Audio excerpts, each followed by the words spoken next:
Chicago, a city of haves and have-nots.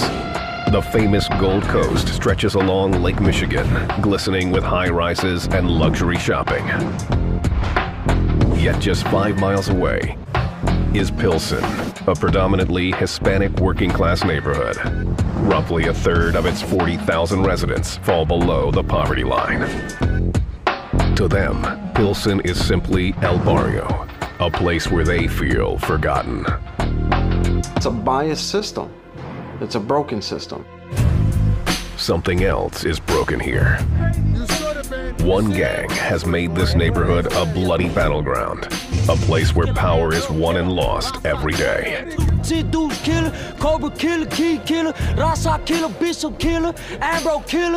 love to get rid of us, but they can't. We continue to multiply. They are the Satan Disciples, or SDs. Satan Disciples are known for their street-level drug operations and willingness to kill. Now they've spilled into the suburbs and more than 20 states. We're here all day, every day. Quit tricking, stop tricking on me. Everywhere, we worldwide, you know? It's just that we got different branches everywhere, you know? The different sets are structured under one umbrella, the Satan Disciples Nation. There's only one place, though, that these bangers call home. I look at Pilsen as the heart of the SDs, definitely. That's always gonna be motherland, always.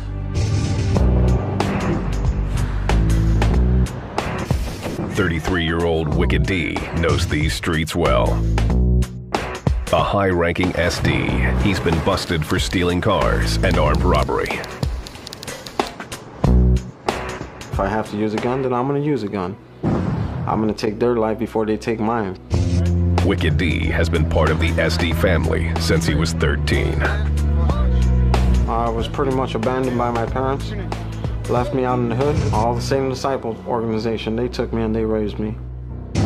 They showed me how to become a man. Trick ass Ambrose. Now he's the one schooling the new crop of gangbangers.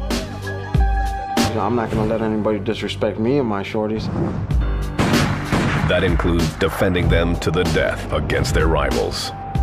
I've never been afraid of dying. If you're afraid of death, then this is the wrong game for you. And battling the cops. They can lock me up 24/7 hours a day, 365 days of the year. I'll be back on that corner the next day. And if you get rid of me, another me sprouts up. That's exactly what worries Chicago authorities. What do you do for money? I gangbang, that's all I do. That's all I do. Yeah, look at me, look at me, look at me. What's up? What it's about. The Satan Disciples are masters at hiding their dirty deeds. To keep the heat off, many of them, like Wicked D, have legitimate day jobs. What do you do for yourself for a living? What do I do? Marketing and sales, man. Marketing, sales? Yo. To the SDs, cash is king, no matter how it's made. It's your choice. It's your freedom of your choice. If you have to sell drugs to make money, hey, then you sell drugs. If you want to work, hell, I make more working than I would selling drugs. Everybody makes money. Everybody gets money. The SDs work everywhere, from recording studios to construction. In their minds, they're entrepreneurs. Which means the business next door might be run by gangsters. Don't matter what you do, you know. Some guys might not even sell drugs. Some guys might just be gangster-ass, but they run legitimate businesses. I've had gang members that work in the Foot Locker. I've had gang members that sell real estate. It just depends on the individual. The SDs believe their way of banging is better than most. We're the only organization in this country that has free enterprise. The Chicago PD agrees that some of the SD businesses are legit. But so were many establishments of the city's best-known gangsters, Al Capone and the Mafia. Everybody knows how they started and, you know, how they got the money to legitimize their businesses. Like the mob, these demons aren't afraid to go after anyone who threatens their livelihood, even law enforcement. They like intimidation. There was a sheriff who made a complaint and they tried to set his car on fire. That's what it's about. It's all day love, money, get dope, hoes, kill. Age 11, man, I got shot with a all 45 day. ever since. It's a violent game the Satan disciples play. And as this gangster knows all too well, it comes with a price. You think you're bad, there's always someone badder out there. Bobby is one of the SD's highest-ranking members. The gang was his birthright. I mean, my brother was an SD. My uncles were SDs. To Bobby, banging seemed natural. His parents saw things differently. My mom didn't like it, period. She didn't raise me like that, but it's just, you know, just the way is. Her fear was justified. In March 2002, Bobby's older brother Ernie was with another gangbanger smoking water. Guys used to smoke it in squares or in joints, you know, smoke it, get all up. It was like a bad whack high or something. A high so bad, it was deadly. One of his friends, you know, got high, smoking some water, you know, had a bad trip, shot him in his head, behind his back, you know. So he died, you know, being with some up-ass drug addict. Then a year later in 2003, Bobby's younger brother Lorenzo, also an SD, ran into trouble. Lorenzo's crew was hanging with the maniac Latin disciples, allies of the SDs, when an argument broke out. So my brother got into it, you know, started whooping on them, you know. It would be the last thing that Lorenzo ever did. And it just so happened that this dude, he was a coward in his heart. He went and got a pistol, shot my brother. Bobby has lost 2 brothers to gangbanging. That's just life when you run with the Satan disciples. Nobody can imagine nobody they love being dead. It is what it is, bro. It is what it is. I mean, we joined this when we were young, knowing. I knew what I was in for. Bobby hasn't lost just his family over the years. In 1993, he became friends with Danny Valencia, aka Gizmo, a promising up-and-comer who was considered a brother by all. Giz was family to everybody. If you were righteous and you were down and you were not a bogus dude, or if you were not a bogus crew, Giz was there. That brother was there for anyone. And he showed love to you no matter what. At only 21 years old, Gizmo was a natural leader. He was a gangster. He was a gangster. He didn't back down from nobody. He was only about 5'4", 5'5". He was like Napoleon, pretty much. He was an up-and-coming rising star. He was a righteous brother. Gizmo had the respect of several gang chapters and was viewed by many SDs as the man who would eventually become their leader, the king of all the Satan disciple nation. When Giz was here, we were all together, the whole nation, the whole SD nation. That's what the beautiful thing was about it. You know, we were all together, we were all one. The SDs were united. But that unity and Gizmo's rise to the top was never a sure bet. He didn't deserve, you know, for what happened to him to happen to him, but it happens. It's the name of the game.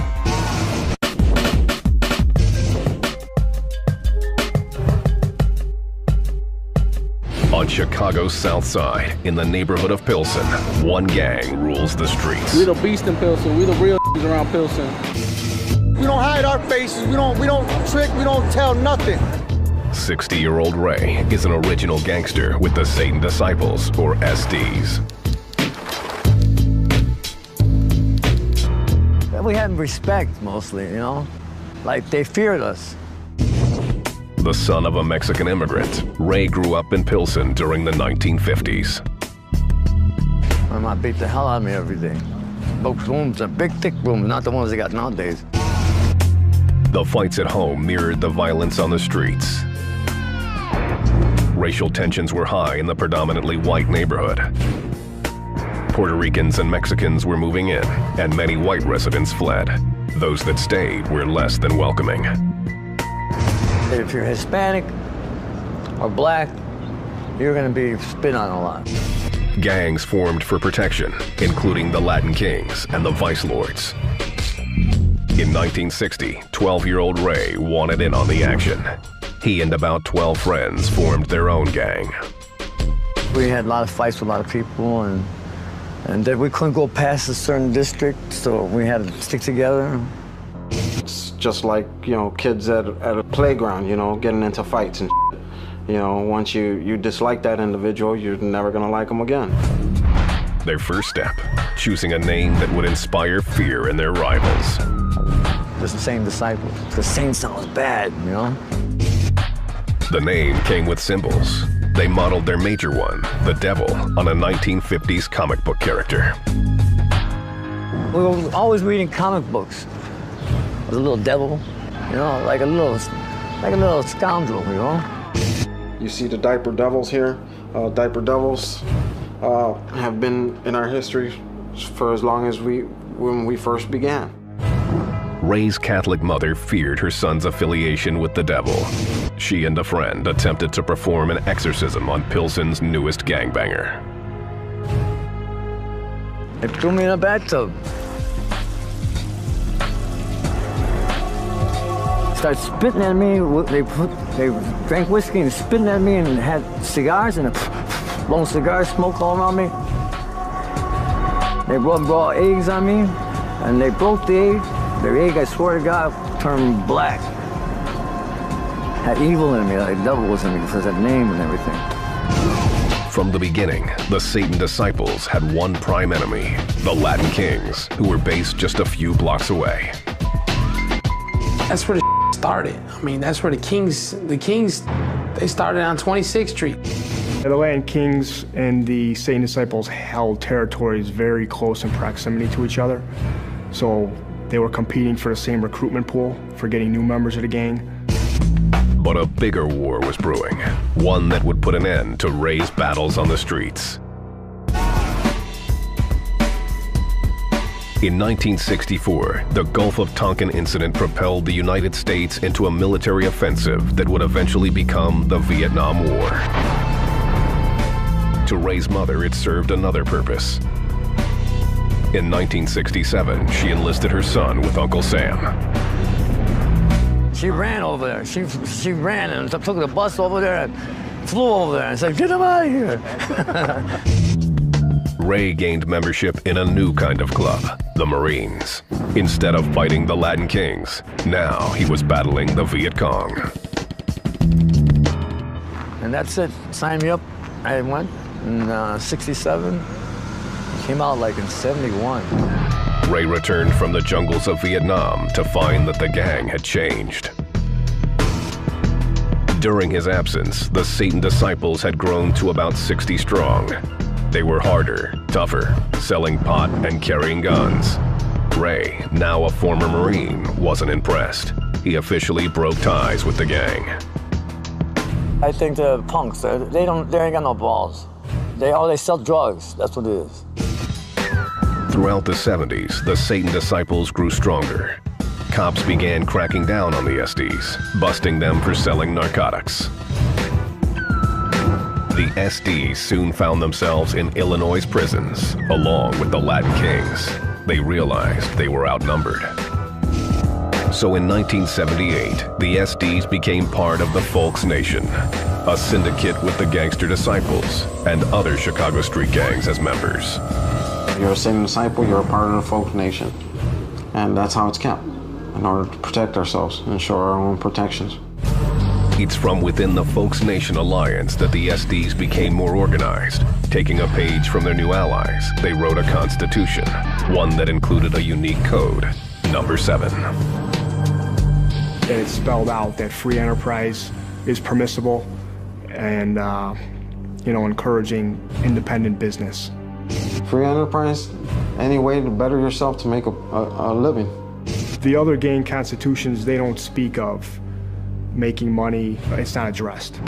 The Satan Disciples also set up bank accounts. The money was to be reserved for either bonding out a gang member or for a crisis within the gang. As the 1980s dawned, the gang began branching out into Chicago's poor neighborhoods, spreading its brand of capitalism. Those same areas, you know, where they lack economic stimulus. While some members got legitimate jobs, the rest sold drugs. For the most part, that is what keeps them together, is the drug business. The Satan disciples created a structure to control the flow of money. Cash flowed from street dealers to the set bosses, eventually all the way up to the king. Once you sell narcotics, yes, you're gonna be making money for yourself, but also you're gonna have to pitch some back in. You're gonna have to pay something back to the gang. In the early 80s, one gangbanger rose to the top, Agapito Villalobos, King Aggie. Every Satan disciple that's an active Satan disciple knows who King Aggie is, even though they don't know who he is, but they'll know his name. It's almost as being you're the CEO of a business. He would be the one that would do the orders. In 1983, Aggie was sent to the pen for armed robbery. Even behind bars, his power remained untouched. When Aggie said the word, the disciples did it, including his orders for hits. If you have power, you have control. If you have control, then you're the man. And that's what Aggie had back then. King Aggie, leader of all Satan disciples, the entire Satan disciple nation. It was under Aggie's reign that the Satan disciples' drug operation grew to include cocaine. Well, I think all the gangs were heavy players in the drug trades because the cocaine explosion caused so much product to be out on the streets in Chicago. These traffickers needed somebody to move it, so naturally they turned to the gangs. During the 1990s, the SD's empire grew, along with their bank accounts. New sets began popping up across the city and into the suburbs. I can't really give a number, but I know we're thousands deep, thousands. We were the major. Everybody respected us. At 14 years old, Bobby helped start up a new chapter in the nearby suburb of Cicero. Man, we got down on my f***ers. You know what I'm saying? We got down. I had my backup from the city, my uncle, you know. All my people over there help me out, whatever you need. In Pilsen, kids like Wicked D were used to the threat of violence. When I was a little bit younger, I used to be afraid. I'd walk around, see a bunch of niggas on the corner, hanging around, walking around with guns. I got used to seeing it all the time. It just became a normal day of life, everyday life. Overseeing the SD's growth was a charismatic young gangbanger named Danny Gizmo Valencia. He ran things on the outside while King Aggie was behind bars. Valencia was second in command and obviously, you know, taking care of things when the leader was in jail. You know, he didn't let nobody f with him or his nation. Nobody. You know, if somebody had a problem, it don't matter what side of town. South side, all the way to Aurora. You had a problem, Giz was gonna be there. And Giz was gonna make sure that we were on the winning side. Gizmo had a lot of knowledge. He was there when you needed him. Just because of the power he held, didn't matter to him. His power did matter to one person, King Aggie.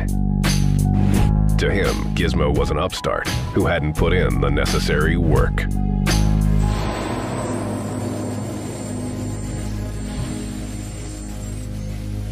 You just come out of nowhere, you know.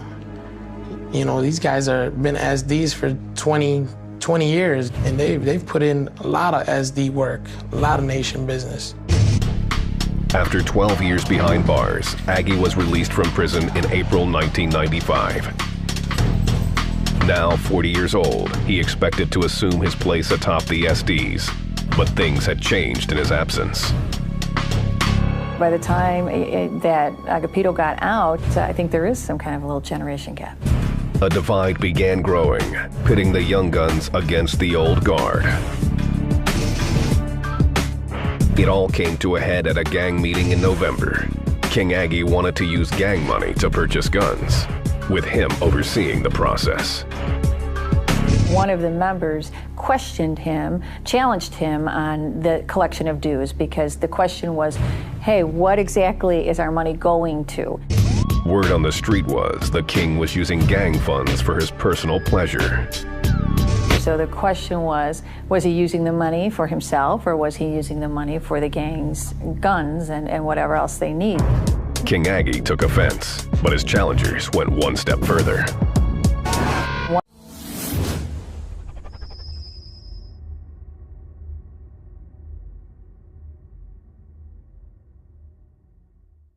One particular member actually said, we like Danny Valencia, and if you don't tell us what you're doing with this, we're going to vote him in as the leader of the gang and vote you down. At that point, prosecutors believe King Aggie made a pact with the devil. A handful of people knew it was coming.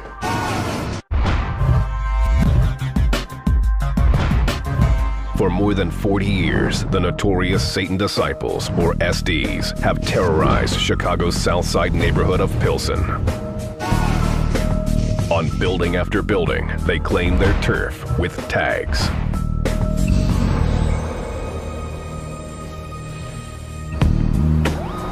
Cook County investigator Franco Doma knows their markings well. Some of the things that you look for, if you notice up on the top there, it's got the two little, looks like the two horns. See, there's two horns on the left and one on the right. That's going to be a devil's head. On a nightly basis, Doma does a dangerous dance with the SDs, patrolling the dark streets for trouble. What's up, guy? You're just the one I want to see, man. Come here. Ask me this, little rat. What is your primary income? What do you guys do to get money for the street gangs? We work. You know, what kind of jobs you do? Working, you know, factories. Factory, just a common day work like everybody else does. Yes, sir. And then what do you guys do in your spare time? You do what? Just come out here and hang out like everybody else, you know, serve and protect like y'all do. Serve and protect from? The other oppositions. What's your name, shorty? What's your name? Who's this? Little Scooby. Come here, shorty. Turn around this way. Little Scooby. You want to see that bullet over him? I got a bullet hole from a rival gang member. At this point, he doesn't know who did it. Yeah. He doesn't. Look, you need stitches. Why don't you go to the hospital? I already went. Went in bogus Cook County. That's what it is. Hey. Went in right there. The Satan Disciples' colors are yellow and black and can be seen everywhere you look. I can spot a member if he's a member of an organization. I can spot him a mile away. The more hardcore ones came out with their shirts. Representing the gang. Hey, I hate everybody. All that oppose me. If you ain't an SD, get it. A lot of street gang members, when you confront them with their gang affiliation, they deny it. However, with the Satan Disciples, are always more than willing to admit to their gang affiliation. The SDs use a repertoire of sinister hand signals when they represent. Lock it in. Oh, bam, bam, bam. We throw up the pitchfork, and then we come back around and make the SD. Boom, you shake up, show respect, throw up the fork right there. You lock it back in for the S and the D right there. You throw up the forks right there just to show love right there. Their ink is full of devilish imagery and is the gang's biggest source of pride. You name it. Pitchforks, the shield of the SDs. Nieves, a tattoo artist, is one of the Satan Disciples' legitimate businessmen. Although he asked us not to show his face, he did allow cameras a rare look inside the inner sanctum, his tattoo parlor. In this Pilsen area, the Chicagoland area, you see a whole lot of crazy every day. Nieves got into tattooing while he was locked up. At age 14, he was gangbanging on Chicago streets. Before long, he got picked up by the cops. I was locked up for a bunch of crazy stuff when I was young.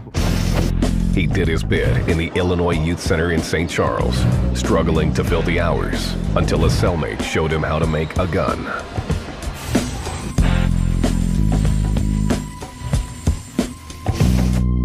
Somebody showed me how to make a gun real simple, and the next thing you know, I was tattooing every cellmate I had and myself. And ever since then, I just been doing it and doing it. For Nieves, death is just a reality of being a disciple. Yep, family, yep, people that I've grown up with and seen, known them since they were real young babies and seen them in caskets. Tattooing allows Nieves to honor his fallen brothers and strengthen the SD's street cred at the same time. I like when people come and tell me, oh yeah, I seen your work over here, or I seen this guy. They both got my work in there, so now they got something in common, you know? Through the years, the Satan Disciples mascot has changed with the times. It was more Baby Devil, and like now with the generation all in the hip hop and all that, it's more like Hip Hop Devil. You could put them doing all kind of evil ass shit. With the 6 points, with his thing, the actual guy. SD tattoos aren't easy to earn. You've got to be affiliated. Some join out of choice, others from necessity. I know a kid that was recently shot, probably a month ago, in the head, just because he lived in the hood. And coming out of the hospital, he became a member of the SDs. And now they're gonna feel his wrath. They started it, and we've gotta finish it. Getting initiated into the SDs isn't for the weak. They don't just take anybody, you know what I'm saying? We take brothers with heart, you know?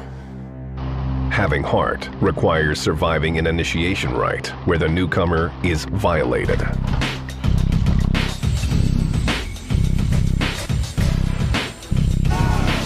You get how you get violated, huh? You get your ass whooped. You know, you get your ass whooped by 4 or 5, depending how big the dude is. You know? Gotta make sure the is tough.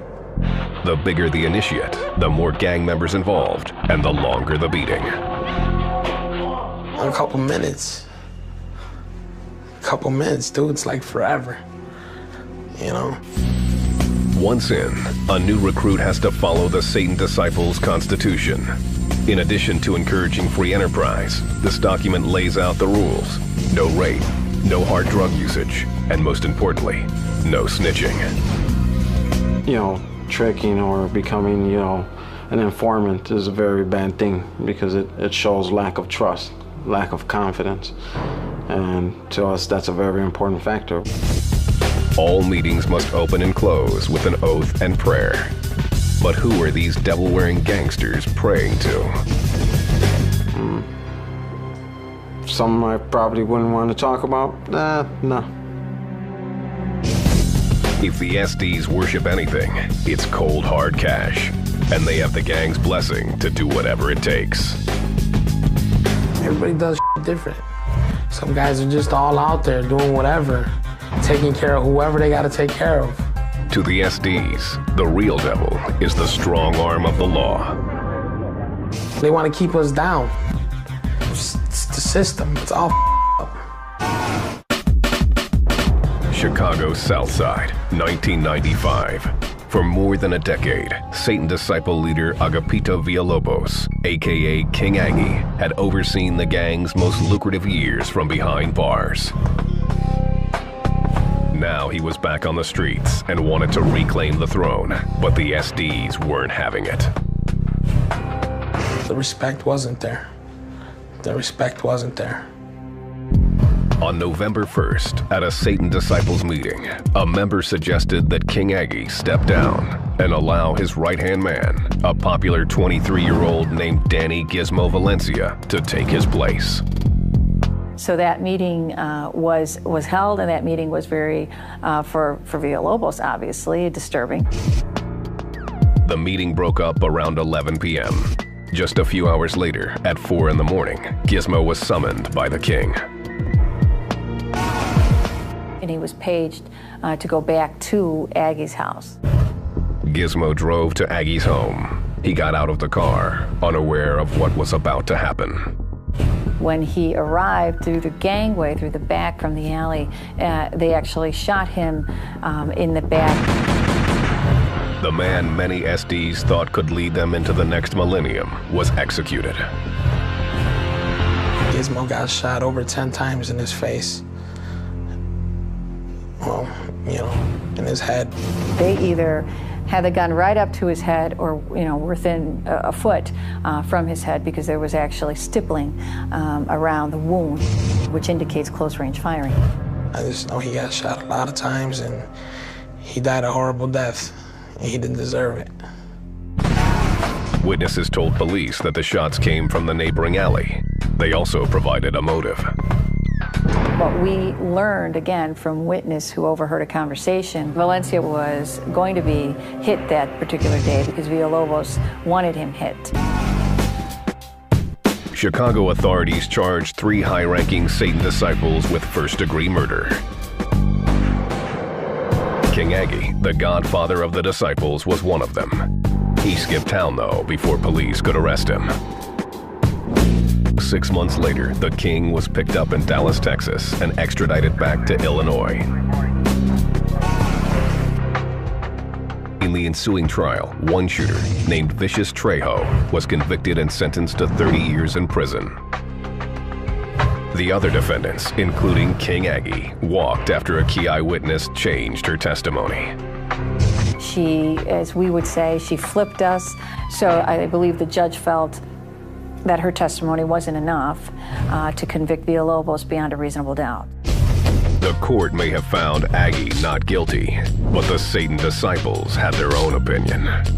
Whatever respect he had left, I guess that deteriorated. Whatever respect he had left, you know, I know I don't respect him. The gang officially took King Aggie off the throne. So before he took the rest of the nation down, we decided to remove him. He had nothing else. He had no say-so in the mob. King Aggie went into seclusion, laying low in the Chicago area still to this day. But even with Aggie out of the picture, the damage to the gang was already done. This was the man, the Renaissance man, you know, pretty much.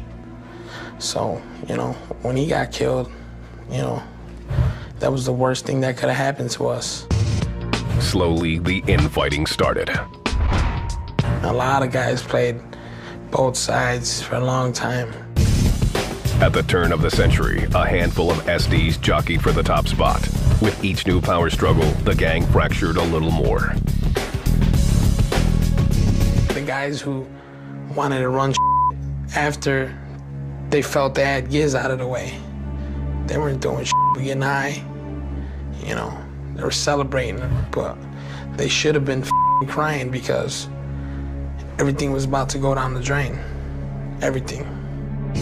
It's like anything else. You know, some guys try to step up to the front and take the leadership roles, but they can't. It's not the old pyramid, you know, it's now you've got many little pyramids, and those are the situations that, fortunately enough, police capitalize on. The Chicago PD began dismantling the Satan disciples. With no primary leader, the gang fell into chaos. Disarray, it puts them in a disarray because it's more so every man for himself type deal. There's no unity. When there's not a leader, there's not the loyalty, you know, and they're more willing to cooperate with the police now. It was structure. There was no more structure. Everybody did what they want. Everybody went their own way. The more the SDs fell apart, the more vicious they became to one another.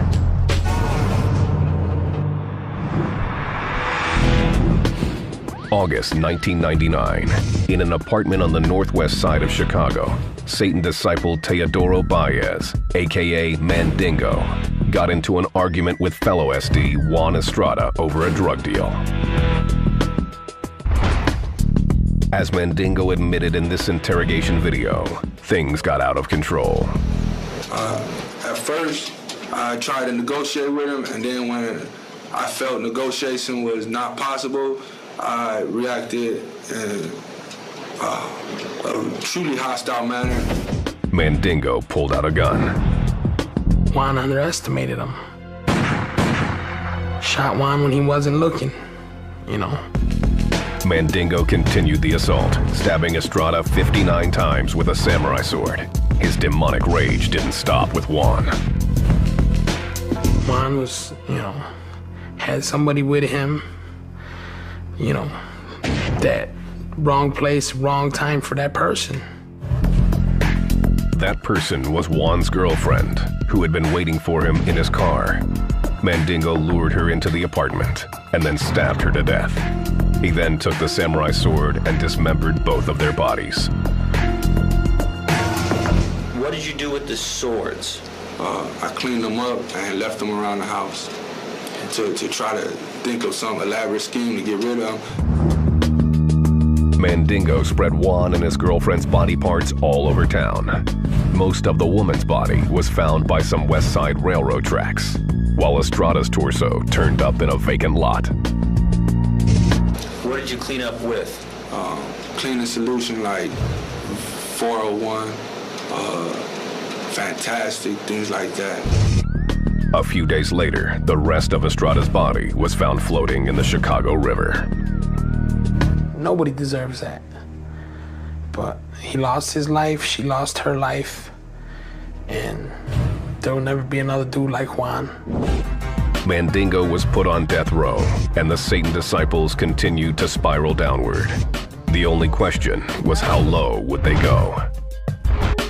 Chicago's a gangster city, gangster town. It's dangerous, gonna always be dangerous.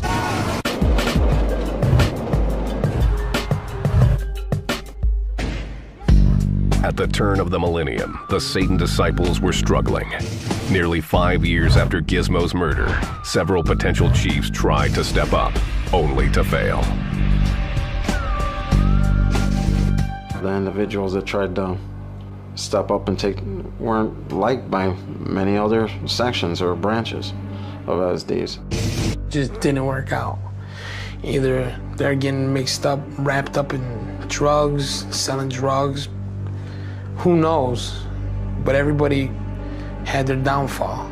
The one gangbanger who had the best chance to lead was Tommy Parra, aka Tommy Gunn.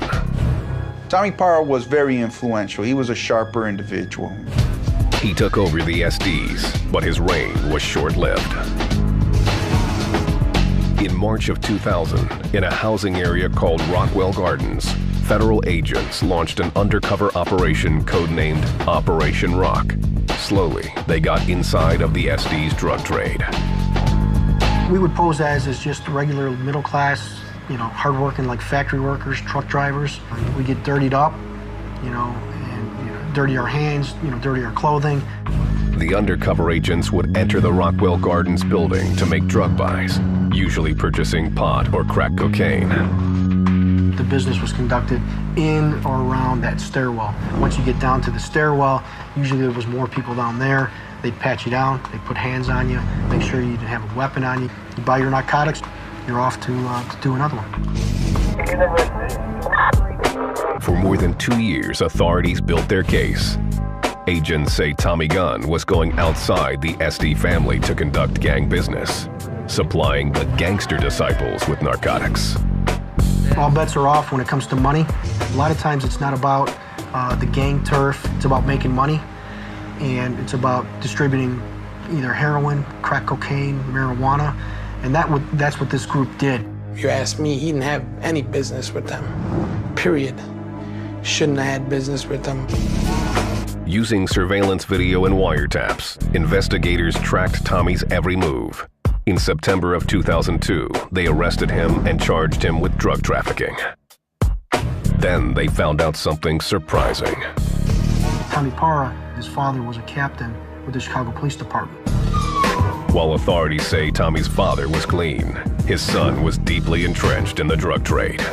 He had connections with the Mexicans and the Hispanic narcotic traffickers, therefore was able to get various quantities of cocaine, soft cocaine, as in powder cocaine, as well as large quantities of marijuana. Tommy was convicted of numerous charges, including intent to distribute cocaine, and was sentenced to 25 years. The Satan disciples were in shock. He was a good guy, that's all I know. You know, he took care of his daughter. You know, he wasn't running around, you know, bogus. That's all I gotta say about Tommy. When he got taken down, the mob, everybody's knees began to buckle because they didn't know what was going to happen. Today, there is no confirmed leader of the Satan Disciples. Chicago PD suspects someone is pulling the strings, but say he's hiding behind the shell of a business, waiting for the right time to seize control. Police will not discuss the suspect on camera. It's a power thing, you know what I mean? I'm the man in control. And who is actually in control? The Satan Disciples claim this supposed leader doesn't exist. The power you give to one individual is too plentiful for one individual. Wicked D says the gang is evolving with the 21st century, substituting the CEO rule with rule by committee. We actually have, a board of directors now that replaced that void, and it's been running a lot better than just by one individual. Regardless of who's actually running the gang, the Chicago police agree that the Satan Disciples are still dangerous. Satan Disciples is still a viable threat, a very violent street gang, still actively engaged in narcotics trafficking and weapon sales. We're still a threat. We are still a threat. SDs will always be a threat to everybody. They've even brought their message to the internet, spreading their gospel far beyond the Pilsen neighborhood where they started. 1-8, what it's about right here, 18th and Oakley. All you ass, bitch ass niggas, look at my face. I ain't hiding my face. 18th and Oakley, side, folks. You go to different websites and you'll see they're flatly putting their colors out there on the internet. They're putting their nicknames on there. And while the SDs claim to be in control behind closed doors, on the streets of Chicago, it's a different story. Oh, they don't get along at all. They're very violent towards each other. This gang life is hard. It's crazy out here. You know what I'm saying, G? Nuts. See a lot of crazy out there. You see my face, I ain't hiding it. I believe I'll die for mine. I believe in this. And it's almost like the blind leading the blind, you know?